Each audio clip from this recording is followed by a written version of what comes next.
Selamat datang di channel Simar Imam. Sembari mendengarkan tinggalkan like dan komentarnya bosku. Jangan lupa pasang headset kalian. Siapkan kopi dan camilan. Lupakan kenangan tentang mantan. Mari kita dengarkan sambil rebahan. Kembalinya Sang Raja. Bab 163. Hei, Tuan Lee, jangan dengarkan leluconnya di sini. Manajer Mal berkata sambil tersenyum. Times Square kami memiliki 6 pemegang saham dan bernilai 1 miliar. Pagi harinya, perusahaan mengadakan rapat untuk mempelajari perkembangan Mal ke depan. Bagaimana mungkin Mal bisa dijual hanya dalam beberapa jam terakhir? Jika itu adalah penjualan, bahkan tidak akan ada cukup waktu untuk menandatangani dan menyerahkan barangnya sore ini. Mendengar hal tersebut, penjaga toko yang berdiri di pinggir lapangan tertawa terbahak-bahak dan berkata, "Ini adalah bualan paling tulus yang pernah saya lihat dalam hidup saya." Itu membuat saya tertawa sampai mati. Melihat keutamaannya, dia mungkin tidak bisa mendapatkan 1 miliar pun, apalagi 1 miliar. Dia masih sesumbar membeli Times Square. Dia hanya melamun. "Nak, tolong beritahu pacarmu untuk segera melepas pakaiannya dan berhenti berusaha membuat orang lain terkesan di sini." Melihat Su Chen dikelilingi oleh semua orang, Bai Jingqiu sedang dalam suasana hati yang baik, melipat tangan di depan dada, dan berkata dengan arogan. "Su Chen, bukankah kamu sangat kuat? Baru saja kamu memintaku untuk keluar dari sekolah menengah No. 1 Linyang. Sekarang aku akan memberimu kesempatan. Selama kamu keluar dari sini dan berlutut di tanah dan panggil aku bibi 3 kali, aku akan melepaskanmu. Kamu punya jalan keluar." Su Chen berdiri di sana, sama sekali tidak terpengaruh oleh orang-orang itu, dan berkata dengan tenang. "Sepertinya ingatanmu masih belum panjang. Su Chen, biarku beritahu, aku hanya mengambil tindakan bijaksana. Aku ingin Bai Jingqiu menyerah tanpa melihat kebajikanku sendiri. Oke, jangan bicara omong kosong padanya. Mau tak mau aku ingin berurusan dengannya." Setelah selesai berbicara, Lidian berkata kepada manajer alun-alun. "Wang Gemuk, panggil penjaga keamananmu dan singkirkan anak ini." Setelah berbicara, Lidian melirik Lin Ruohan dan berkata dengan bercanda. "Adapun wanita ini, bawa saja dia pergi untukku. Aku ingin melakukan hubungan seks ganda malam ini." "Baiklah Tuan Li, tunggu dan lihat saja, saya akan minta satpam datang sekarang dan menangani bocah buta ini," kata manajer Mal. "Tidak perlu mencarinya, aku sudah membawa keamanan ke sini." Tepat ketika manajer Mal hendak mengambil tindakan, dia tiba-tiba mendengar dengusan dingin, yang membuatnya terlonjak. Mendengar dengusan dingin datang dari luar kerumunan, lingkungan sekitar secara otomatis memberi jalan. Wang Gendut menoleh dan melihat bahwa itu adalah bos Times Square yang datang. Apalagi di belakangnya ada puluhan satpam. "Halo, Ketua Qiu." Melihat pria parubaya yang memimpin, Wang Gendut datang dan membungkuk dalam-dalam. "Apa yang kamu lakukan di sini? Kalian semua berkumpul di sini. Apakah kamu tidak harus bekerja lagi?" "Ketua Qiu, yang utama adalah ada yang tidak beres. Seseorang membual di sini, mengatakan bahwa Times Square dibeli olehnya, dan saya hanya ingin mencari seseorang untuk menanganinya. Ini hanya memfitnah reputasi Times Square kita. Sebagai anggota Times Square, saya tidak tahan dengan hal seperti ini," kata Wang Gendut dengan sikap yang sangat sok. Mendengar kata-kata Wang Gemuk, Qiu Hongsheng tercengang, dan firasat buruk muncul di hatinya. Sebab, 20 menit yang lalu, orang kaya misterius mengambil tindakan dan menghabiskan 1,5 miliar untuk membeli Times Square. Dan saya datang ke sini hanya untuk menemui peluang besar itu. Mungkinkah suatu kebetulan bahwa sosok misterius itu ada di sini? "Wang Gemuk, di mana orang yang kamu sebutkan?" Qiu Hongsheng bertanya dengan hati-hati. "Ketua, itu anak laki-laki itu," kata Wang Gendut dengan sombong. Melihat ke arah jari Fatih Wang, Qiu Hongsheng melihat wajah yang tidak akan pernah dia lupakan. Sama seperti foto yang baru saja saya terima. Di luar dugaan, pemuda di depan saya ini adalah orang kaya yang membeli Times Square. Jatuhkan saja 1,5 miliar secara acak. Lalu betapa besarnya aset di belakangnya. "Ketua Qiu, apa yang dikatakan manajer Wang benar. Kami semua dapat bersaksi bahwa Anda mungkin tidak akan pernah mendengarkan alasannya. Anda harus menangani anak ini secepat mungkin." Para pegawai yang berdiri di samping berkata, mencoba mengambil pujian atas masalah ini. "Anda bahkan mungkin mendapat bonus beberapa ratus dolar." Ada suara, "Pop." Qiu Hongsheng menamparkan wajah Wang Gemuk dengan keras, menunjuk ke hidungnya dan mengutuk. "Apakah kamu mencari kematian? Tahukah kamu siapa Tuan Su? Biar ku beritahukan padamu, barusan, Tuan Su menghabiskan 1,5 miliar untuk membeli Times Square. Mulai sekarang, Tuan Su adalah pemilik baru alun-alun itu." Bingung. Semua orang yang hadir tercengang.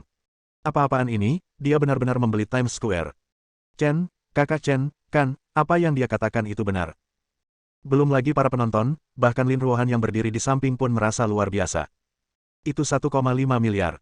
Nilai pasar seluruh cabang Linyang bahkan tidak punya uang sebanyak itu. Aku membelinya ketika aku datang ke sini barusan. Setelah berpisah selama bertahun-tahun, aku membelinya sebagai hadiah untukmu sebagai kompensasi untukmu. Su Chen berkata dengan tenang, seolah 1,5 miliar itu seperti 1,5 yuan baginya. Qiu Hongsheng, apakah kamu yakin belum selesai tertawa? Saat dia berbicara, Lidian sudah mulai gemetar. Dia tidak percaya Su Chen berani mengeluarkan tambahan 500 juta untuk membeli Times Square. Bahkan keluarga Li tidak memiliki keberanian seperti itu. Apakah menurutmu aku, Qiu Hongsheng, akan bercanda tentang hal semacam ini? Suara, celepuk. Lidian dan Bai Jingchu keduanya terjatuh ke tanah. Mereka tidak percaya Su Chen akan begitu murah hati. Ini terlalu kejam untuk dimainkan. Oke, sekarang permainannya sudah selesai. Setelah mengatakan itu, Su Chen berjalan menuju Lidian dan Bai Jingchu dan berkata dengan nada merendahkan. Kalau aku tidak salah ingat, semua pakaian yang kamu kenakan dibeli dari sini. Sekarang, lepas dan keluar. Su Chen, kamu tidak bisa melakukan ini padaku. Lidian sangat ketakutan hingga dia berkeringat dingin dan berkata dengan gemetar. Lagi pula, aku juga calon pewaris keluarga Li. Bisakah kamu memberiku sedikit wajah? Jika kita diminta melepas semua pakaian kita akan lari telanjang. Itu urusanmu dan tidak ada hubungannya denganku. Su Chen, kamu tidak boleh pergi terlalu jauh. Keluarga Li kami memiliki status tertentu di Provinsi Jiangnan. Jika kamu menyerangku, keluarga Li kami tidak akan membiarkanmu pergi. Melihat dirinya terlalu lemah, Lidian mengambil sikap tegas dan berusaha membuat Su Chen menyerah. Kalau begitu ayolah, jika keluarga Limu berani datang kepadaku untuk membalas dendam, maka aku tidak keberatan membiarkan mereka menghilang dari dunia ini. Anda. Lidian sangat ketakutan sehingga dia bahkan tidak bisa berbicara dengan lembut atau keras lagi. Aku beri waktu 3 detik. Jika kamu tidak melepasnya sendiri, maka aku akan meminta orang lain melepasnya untukmu. Bab 164. Jangan. Lidian dengan cepat berkata, saya akan melepasnya sendiri. Melihat pemandangan ini, Lin Ruohan sedikit mengernyit lalu berbalik. Dia tidak ingin melihat pemandangan menjijikkan seperti itu. Setelah 3 pukulan, 5 dibagi 2, Bai Jingchu di sampingnya sudah tercengang saat melihat Lidian melepas semua pakaiannya. Tidak apa-apa baginya sebagai laki-laki, tapi jika dia, seorang perempuan, melepas semua pakaiannya, bagaimana dia akan menjadi manusia di masa depan? Su Chen, bagaimanapun juga, kamu juga seorang pria sejati. Tidak mungkin kamu melihatku melepas pakaianku sebagai seorang wanita. Kenapa tidak? Mereka bilang orang jahat akan mendapat pahala, tapi Tuhan sepertinya sudah melupakanmu. Tapi itu tidak masalah. Aku, Su Chen, akan menerimamu. Saat berbicara, ekspresi Su Chen tidak mereda sama sekali, dan dia tidak memberi kesempatan pada Bai Jingchu. Jika Anda tidak mengambil tindakan dalam 3 detik, saya akan meminta satpam di belakang untuk melakukannya.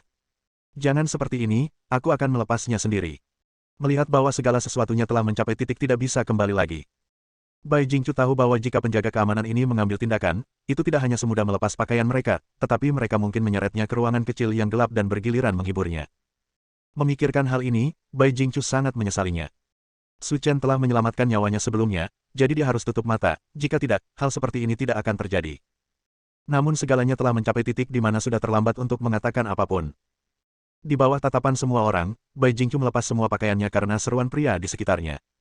Sial, wanita ini sangat berani, berperang dalam ruang hampa. Pada saat ini, Bai Jingchu sangat malu sehingga dia ingin mencari celah untuk masuk, tetapi di dalam hatinya, dia sudah memarahi Lidian sampai berdarah. Jika bukan karena dia tidak akan bisa berperang dalam ruang hampa. Su Chen, bisakah kita pergi sekarang? Kata Lidian dengan gemetar. Apakah aku melepaskanmu? Su Chen berkata dengan dingin, hampir menghancurkan hati Lidian. Setelah mendengar ini, Bai Jingchu langsung bereaksi. Aku mengerti, Su Chen, kamu ingin kami keluar, kan? Ayo keluar sekarang, keluar sekarang.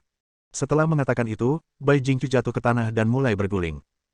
Sepertinya aku tidak mengatakan, biarkan kamu pergi. Su Chen berkata dengan tenang. Terdengar suara, klik. Hati mereka berdua telah mencapai lubuk hati mereka yang paling dalam.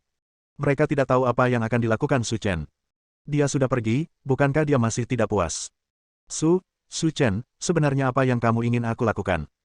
Tanya Lidian. Keluar. Setelah mendengar ini, mereka berdua menghela nafas lega. Berpikir hati-hati, sebenarnya merangkak keluar mungkin lebih mudah daripada keluar. Ya, ayo keluar sekarang juga. Kami tidak akan merusak pemandanganmu lagi. Usai berkata begitu, keduanya bersiap untuk mendaki, bahkan berkompetisi untuk melihat siapa yang bisa mendaki lebih cepat. Tapi postur pendakianmu sepertinya tidak tepat. Desahan Su Chen hampir membuat mereka berdua takut sampai kencing. Sial, apakah ada postur merangkak yang benar? Su Chen, lalu kamu? Maksudku sederhana. Su Chen tersenyum dan berkata, seseorang datang. Puan Su, kami di sini.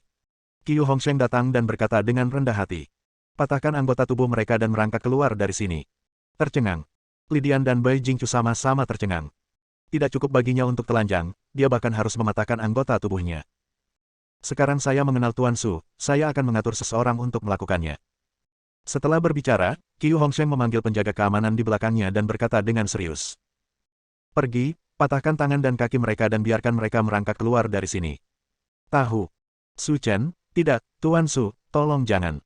Setelah ledakan tangisan serigala dan lolongan hantu, anggota tubuh Lidian dan Bai Jingchu patah. Namun, mereka tidak bisa menahan rasa sakit dan langsung pingsan, lalu dibuang ke tempat sampah di luar oleh petugas keamanan.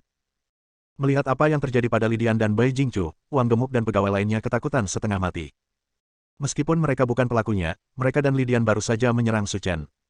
Bagaimana jika dia ingin menghadapinya? Setelah berurusan dengan mereka, sekarang giliranmu. Wang Gemuk dan pegawai lainnya berlutut di tanah dan bersujud. Tuan Su, kami tahu kami salah. Sepertinya banjir telah menghanyutkan kuil Raja Naga. Seluruh keluarga tidak lagi mengenal satu sama lain. Jika kami tahu bahwa Anda adalah bos baru Times Square, kami tidak akan pernah berdiri di atas mereka. Samping. Saat ini, Qiu Hongsheng datang dan bertanya dengan suara rendah. Tuan Su, apa yang harus kita lakukan terhadap orang-orang ini? Ada begitu banyak orang, dan saya terlalu malas untuk berurusan dengan mereka, tetapi mereka hanya memfitnah reputasi saya, jadi saya mengirim mereka ke kantor polisi dan menangani mereka karena kejahatan terhadap kehormatan.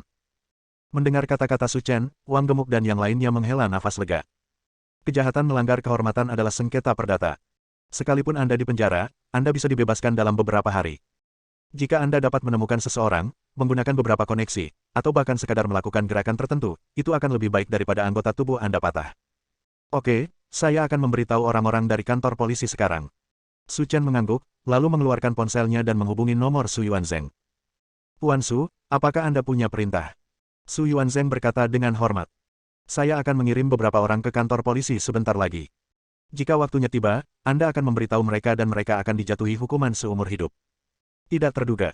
Wang Gendut dan para pegawainya ketakutan dan pingsan. Mendengar kata-kata Su Chen, Qiu Hongsheng menyeka keringat dingin dari belakang. Saat ini, dia telah ditaklukkan oleh metode mendominasi Su Chen. Hanya dengan satu panggilan telepon, orang-orang ini dijatuhi hukuman penjara seumur hidup. Ini terlalu kuat. Su Chen menyerahkan semua urusan yang tersisa kepada Qiu Hongsheng. Dia tidak ingin membuang waktu untuk masalah ini. Ayo pergi. Berjalan ke sisi Lin Ruohan, Su Chen berbisik. Tidak perlu berbelanja lagi, Saudara Chen, ayo pulang. Apakah kamu yakin tidak ingin pergi berbelanja? Lin Ruohan mengangguk dan berkata dengan depresi. Suasana hatiku sedang buruk karena mereka. Setelah mengatakan itu, wajah Lin Ruohan menunjukkan ekspresi yang sangat bersemangat. Pokoknya, kamu telah memberikan Times Square kepadaku, aku bisa datang kapanpun kamu mau. Dia menyentuh kepala Lin Ruohan dengan penuh kasih, kamu gadis bodoh, ini hanya Times Square, apa bedanya? Setelah pergi, mereka berdua makan sebentar dan kembali ke Haitang Villa. Bandara Linyang. Jarang sekali, di aspal yang dilarang parkir, ada dua buah Rolls-Royce senilai lebih dari 10 juta yang diparkir. Tak perlu dikatakan lagi, identitas orang yang duduk di dalam mobil itu pasti berbeda. Tuan Wu, pesawat akan mendarat dalam 20 menit. Kata sekretaris wanita bertelanjang dada yang mengenakan stoking. Oke, saya mengerti. Wu Ziki berkata sambil mencibir. Bersambung.